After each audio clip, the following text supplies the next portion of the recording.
बरं, गावाचं नाव काय आहे? सिद्धमाळ. बरं, इथं ग्रामपंचायतचं पाणी किंवा दुसरं कुठून पाणी येतं का?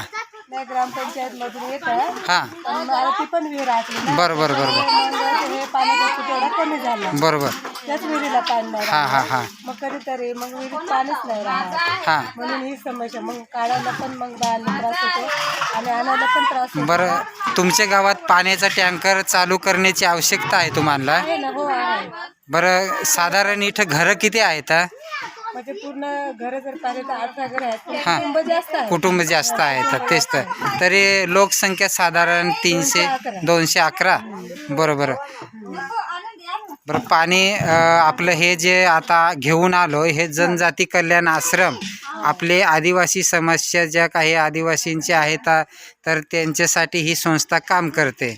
तर माझं त्यांनासुद्धा विनंती असेल का तुमच्यासाठी पाण्याचं टँकर रोजचे रोज त्यांनी चालू करावं. काय वाटेल जर रोजच्या रोज तुम्हाला पाणी मिळालं किंवा एक दिवसाआड पाणी मिळालं तर चांगलंच आहे.